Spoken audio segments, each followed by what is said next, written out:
और प्रयागराज से इस वक्त की बड़ी खबर, इलाहाबाद हाई कोर्ट का ऐतिहासिक फैसला, शांति भंग में निर्दोषों को जेल भेजने वाले पुलिस अफसरों पर गाज गिरेगी। अवैध हिरासत पर 25,000 प्रतिदिन मुआवजा, दोषी पुलिस अधिकारियों की सैलरी से वसूला जाएगा जुर्माना। 8 दिन अवैध हिरासत में रखने पर पीड़ित को 2 लाख मुआवजा। हाईकोर्ट बोला, व्यक्तिगत स्वतंत्रता सर्वोपरि, बिना कानूनी आधार 24 घंटे से ज्यादा हिरासत अब भारी पड़ेगी। पूरे यूपी में लागू होंगे हाईकोर्ट के नए दिशा निर्देश।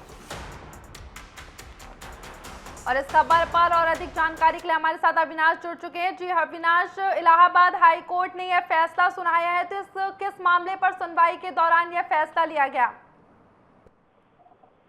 पूरा जो मामला है ये लगातार उत्तर प्रदेश में जो पुलिस की कार्यप्रणाली है उसको लेकर लंबे समय से कई सवाल उठ रहे थे और आज इलाहाबाद कोर्ट ने एक ऐसा फैसला सुनाया जिससे जवाबदेही के क्षेत्र में एक महत्वपूर्ण मील का पत्थर माना था। साफ है कि अदालत ने एक व्यक्ति को 24 घंटे तक अवैध रूप से थाने में बंद रखने के मामले में उत्तर प्रदेश सरकार को कहा है कि 25,000 का जो मुआवजा देने का आदेश दिया है।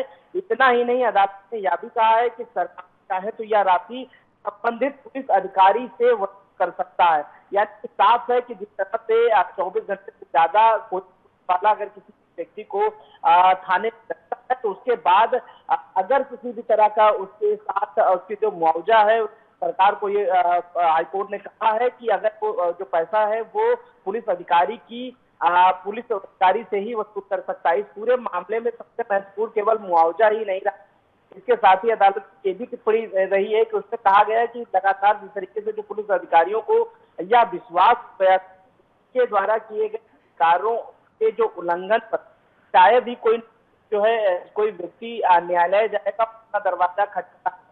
खंडपीठ ने यह भी कहा कि हजारों से मुश्किल कोई एक व्यक्ति अधिकारों की रक्षा के लिए आगे आता है। तो यही सोच जो है पुलिस के अधिकारियों को कानून से ऊपर समझने की जो मानसिकता रहती है। तो निश्चित था ये पूरा मामला क्या था, अब आपको ये बताते हैं। प्रयागराज मातंबर मिश्रा को एक पारिवारिक विवाद के दौरान पुलिस घर से उठाकर थाने ले जाती है और फिर लगभग 24 घंटे लॉकअप में रखती है।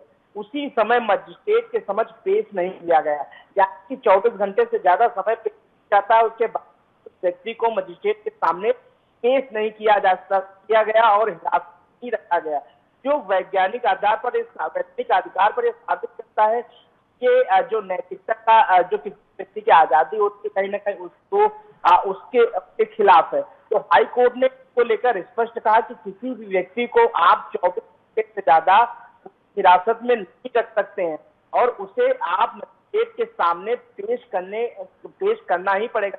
संविधान अधिक कानून की मूल भावना के खिलाफ है। इसी को लेकर अनुच्छेद 21 पर यह सीधा हमला है। अगर कोई पुलिस वाला 24 घंटे ज्यादा किसी व्यक्ति को थाने में रखता तो ये अनुच्छेद 21 पर सीधा हमला है। इसी को लेकर जो व्यक्ति होता है अनुच्छेद 21 के तहत जो नागरिक के जीवन की जो स्वतंत्रता का अधिकार उस पर हमला है। तो साफ है हाईकोर्ट ने इसको अवैध माना।